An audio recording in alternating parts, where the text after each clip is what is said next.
Hello, folks. It's Casey.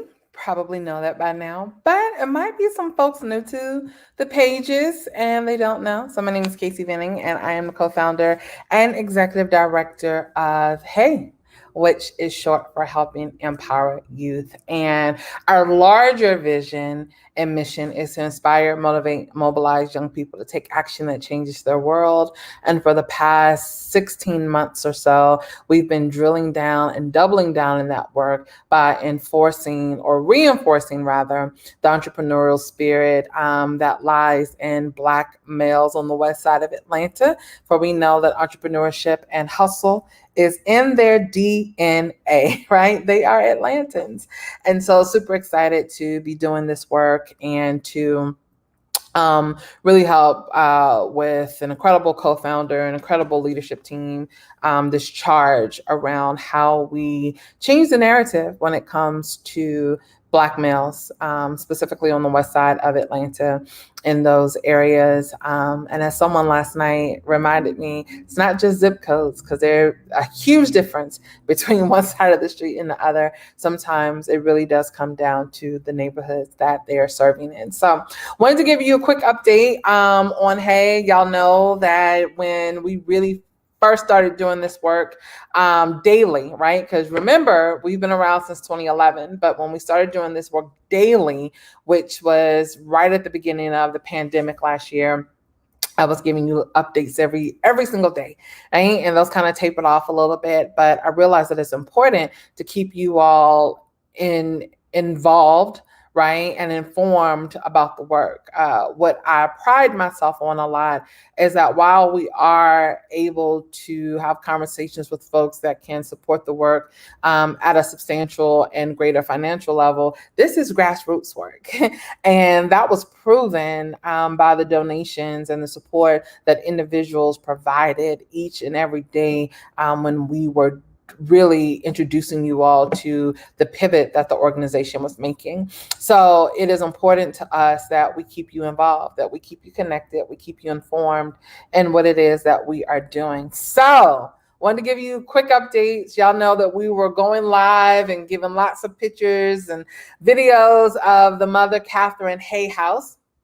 And we have not stopped work.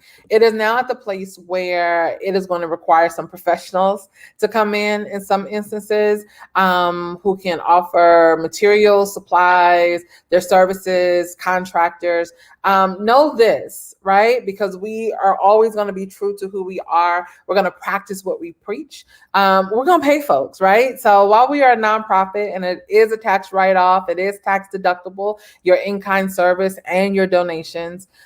We know that for some of the things that we need done to the house, that it requires licensed and bonded folks who do this every day for a living, who also use those funds to take care of their families and their businesses. So no, we're not asking for folks to come and put the roof on for free, right? We're not asking for someone to come in and do the plumbing and the electrical work for free. Now, if you want to donate some of your time and your services, right? You want to in-kind some of it and get a check for the rest of it, then we can definitely work through that.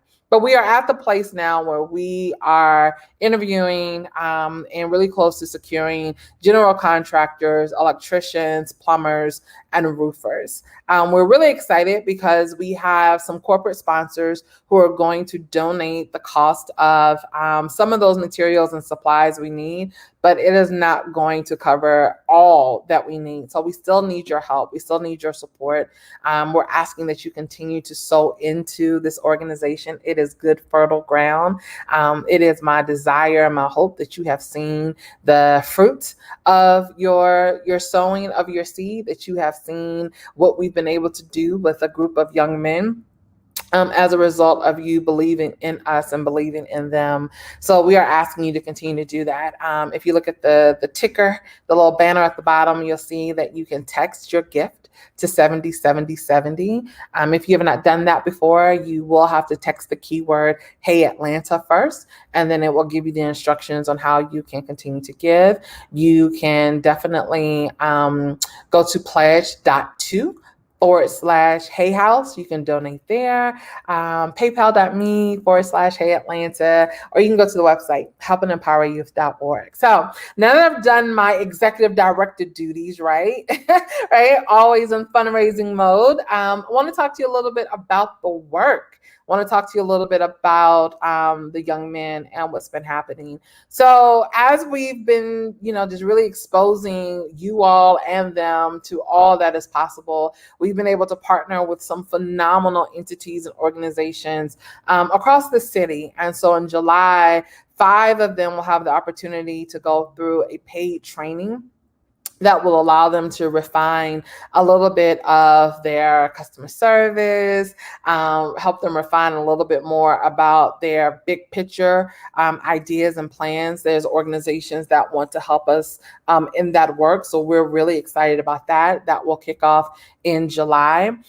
We have others who are still looking for part-time jobs. They are a little bit younger, so 14 and 15. And so that requires work permits, but also finding places that will employ them as regular part-time employees. A lot of the challenge that we find is that people authentically want to help and support, but I think subconsciously they also feel like, oh, they're 14, they're 15, right? So if I have 20 hours to give, then I may give it to someone who's a little bit older or someone who has more perceived responsibilities.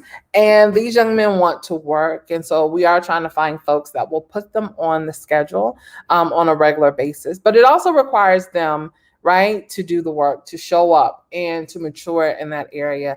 And that is work that we're constantly pushing through, helping to uncover layers. And what I realized wholeheartedly, probably in the last 4 months, is that we have this gap in the generation in terms of how they are to show up, how they are to act, what is available to them. And I think we miss a couple of key learnings, right? And of course, I'm going to share them with you. I think we miss the fact that I'm a what they call a zennial, right? So I am in that like 7-year gap of where we were mostly raised by older Gen Xers, younger baby boomers, right? But we also had this digital age that we were trying to navigate as well. And so for me, I lean more to Gen X, although I have some millennial tendencies.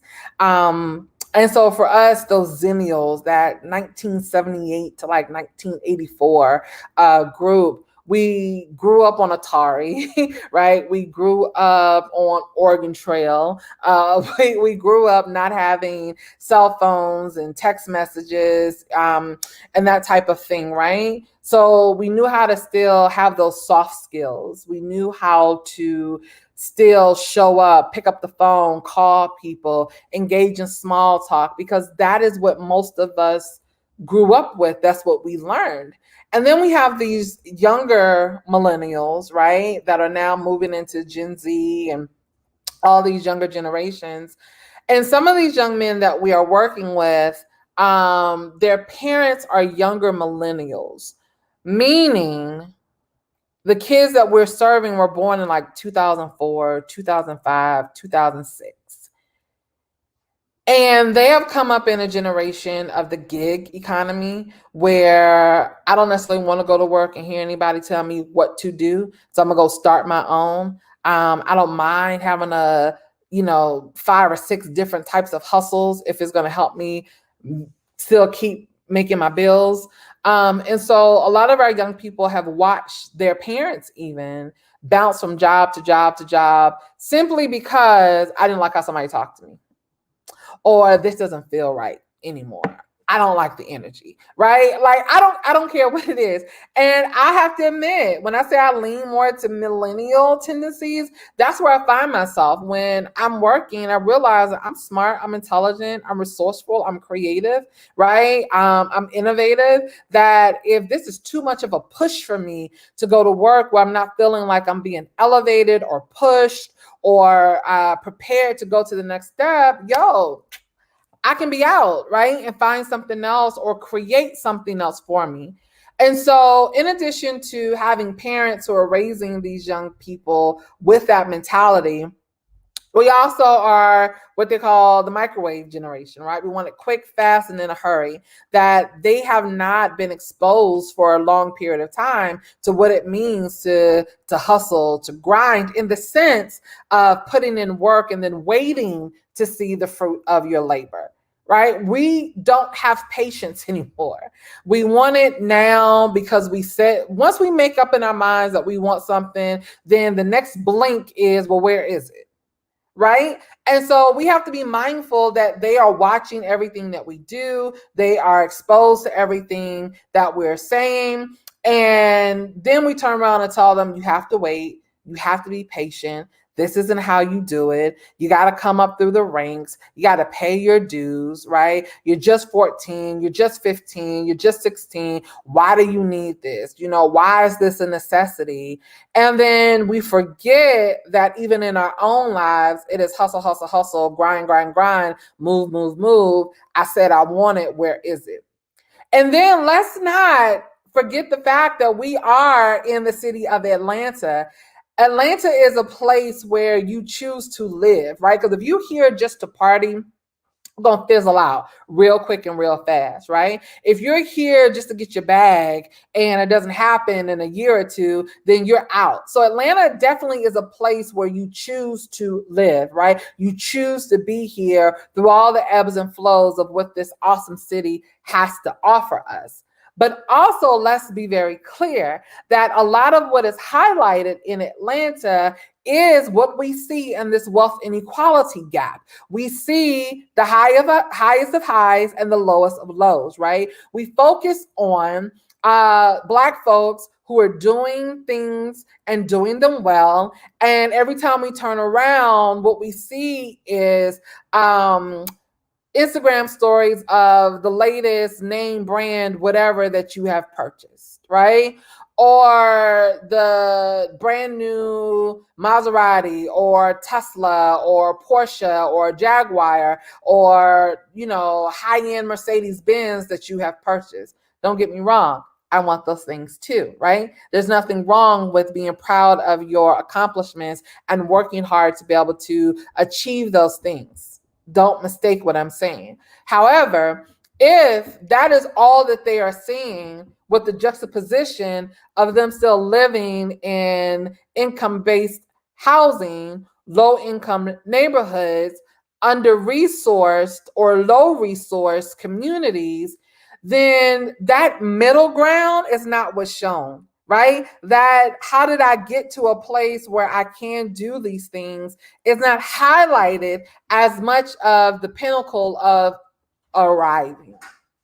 And so when we think about that, I can't get too upset with these young men when they're constantly trying to hustle and grind. And I'm like, we just found a job for you. You went through your program, you went through your module, you did what was asked of you, you checked the box, this was your payout. And then 3 days later, we gave them a payout of $100, $250. 3 days later, it's Miss Casey, I need a job, I need some work. And I'm like, well, what you just do with $250? Because then I have to check myself because I'm also going to, you're 15, you're 16, you're 17. How did you blow $250 in 3 days? But then if I look at my own spending habits, right? By the time you go out to eat, by the time you get an Uber, right? By the time you hit up the convenience store, your $250 is gone, right? So as we are thinking about how we are reimagining working with young people, we have to understand that we have to move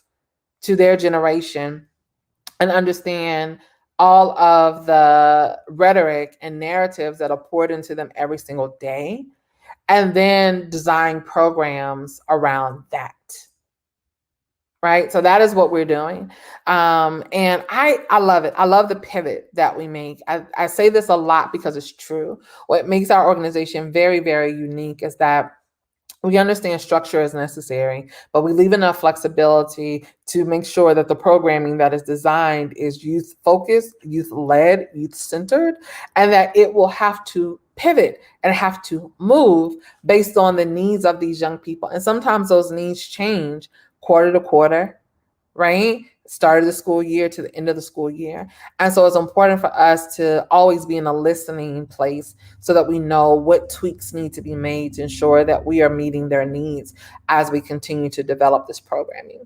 So those are the things that, we are working through, and we would love for you to continue to help support.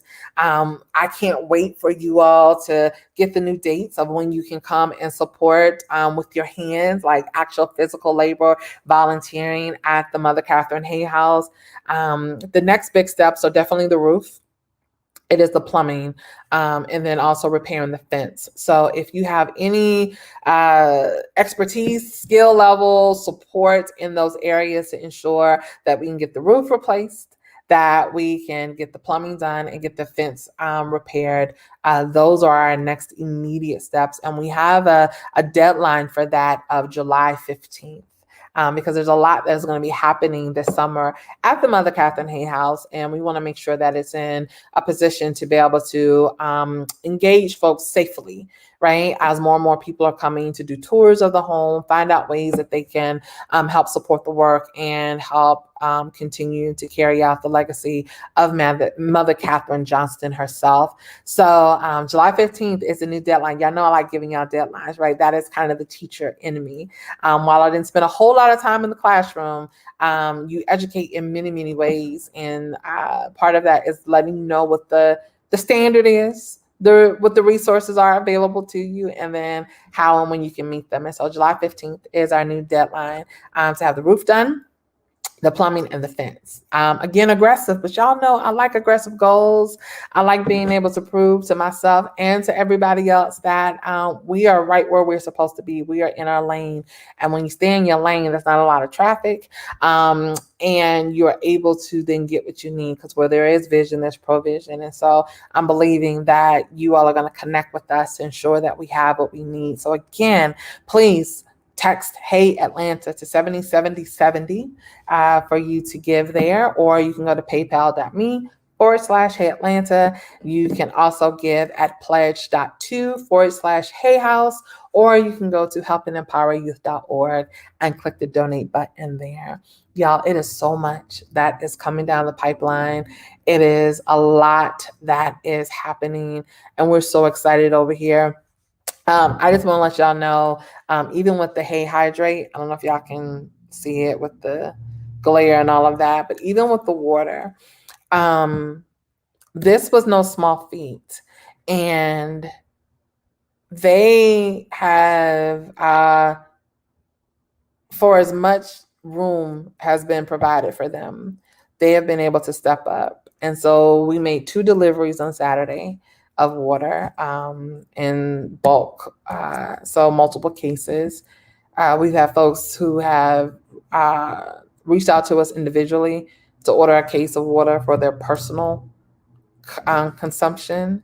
Y'all know Don Bejos was the first private retail company to get the water in the store. So y'all, in 21 days, right? We did the math. Over 1,700 bottles were sold and distributed. And that's no small feat with a small group of young men who said, hey, we're willing to go through the next step with it, even with all the little bumps, right? They did it, y'all, and we're excited as adults to support the trajectory and to support the work that they are doing. So, stay tuned. Follow Hey Hydrate on Instagram at Hey_Hydrate. Of course, follow us at Hey Atlanta, Hey_Atlanta, all things social media, so that you can kind of see in real time what is happening and what is going on with them with this particular endeavor. And this is just the catalyst, y'all. This is just the start. And after this Thursday, I'll be able to share with you all more about how this one bottle is going to be the launching pad for so many other things, and how you can also get involved in that. So y'all, we are moving, we are shaking. We continue to do the deep work, right? Instead of the wide work, because we really want to transform lives. We really want these young people to trust that folks are going to see them through from the start to the finish. And that, of course, requires your help, your support, your encouragement as well. So, those are the updates, y'all. There are a lot of other things that I would love to share with you all. This, is not necessarily a platform for that, but stay close, stay connected. Know that we are doing good work, that we are partnering with other folks that also want to sow into the lives of these young men. And as the summer progresses and as the fall comes around again and kicks off, you're going to want to be connected. You're going to want to be really, really close to the work that we are doing. So stay tuned, share, right? The video, share it with folks. Let them know how they can also support the work. And we'll talk to you soon. Bye.